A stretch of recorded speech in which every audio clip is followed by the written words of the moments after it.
रजनी को बचपन से ही पेंटिंग का बहुत शौक था। वो हमेशा से ही पेंटर बनना चाहती थी, पर उसके माँ और पिताजी ने उसको कभी भी इस चीज के लिए सपोर्ट नहीं किया और उसकी शादी नीरव से हो गई। नीरव रजनी को बहुत प्यार करता था, पर रजनी हमेशा चुपचाप ही रहती। वो इस शादी से खुश नहीं थी। वो ये शादी नहीं करना चाहती थी। उसे तो हमेशा से पेंटर जो बनना था। अपने इस सपने को वो नहीं पूरा कर पाई, इसलिए वो हमेशा उदास रहती थी। रजनी, बहुत ही बढ़िया फिल्म लगी है, कल देखने चले? नहीं जी, कल मुझे बहुत काम है, मैं नहीं जा पाऊंगी। अच्छा तो कोई बात नहीं, संडे को चलते हैं।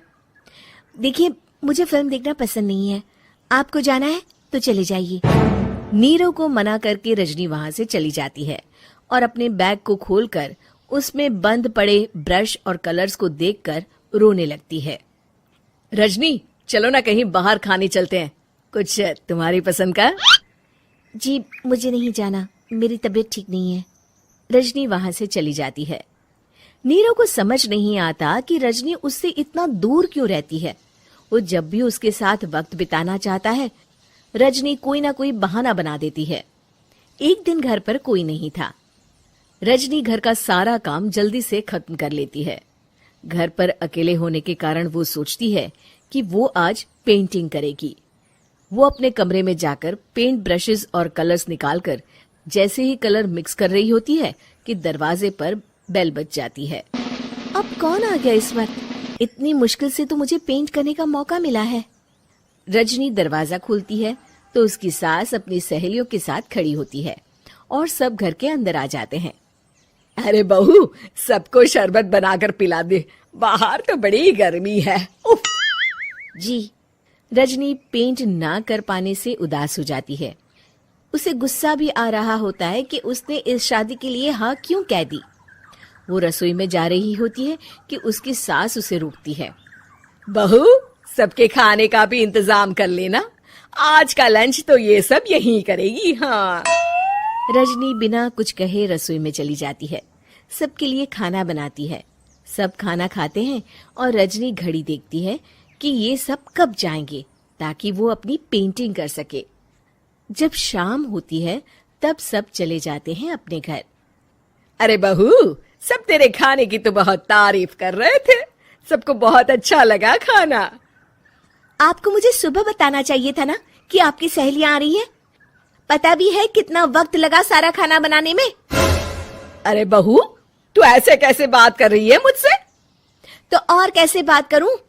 मैं इस घर की कोई नौकरानी नहीं हूं कि इतना काम करूंगी। रजनी अपने कमरे में जाकर दरवाजा बंद कर लेती है।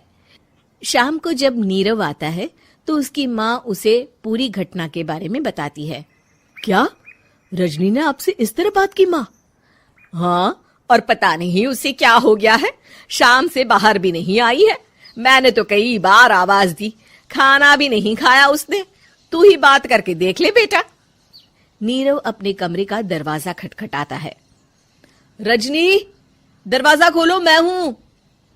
रजनी दरवाजा खोलती है और फिर वापस जाकर अपने बिस्तर पर लेट जाती है। रजनी, माँ से बात करने का ये क्या तरीका है? मैंने कोई गलत बात नहीं की है। अरे तुम क्यों ऐसे बर्ताव कर रही हो सबके साथ? क्या तुम इस शादी से खुश नहीं हो? रजनी कुछ नहीं बोलती। अरे बताओ मुझे रजनी, क्या ये शादी तुम्हारी मर्जी के खिलाफ हुई है? हाँ, मैं ये शादी कभी नहीं करना चाहती थी। तुमसे क्या, मैं किसी से भी शादी नहीं करना चाहती थी। रजनी रोने लगती है। चुप हो जाओ रजनी, बताओ मुझे, तुम क्यों नहीं करना चाहती थी शादी? रजनी बेड के नीचे से अपने पेंटिंग्स, कलर्स, ब्रश, पेपर्स निकालती है। इतने में उसकी सास भी कमरे में आ जाती है। ये देख रहे हो, ये थे मेरे सपने। मैं पेंटर बनना चाहती थी, पर माँ पापा ने कभी सपोर्ट नहीं किया और मेरी शादी करवा दी। मेरे सारे सपने टूट गए। हर वक्त बस गुस्सा आता रहता है मुझे। मैं जानती हूँ कि आप लोगों की इसमें कोई गलती नहीं है, पर मैं क्या करूँ, मुझे समझ में नहीं आता।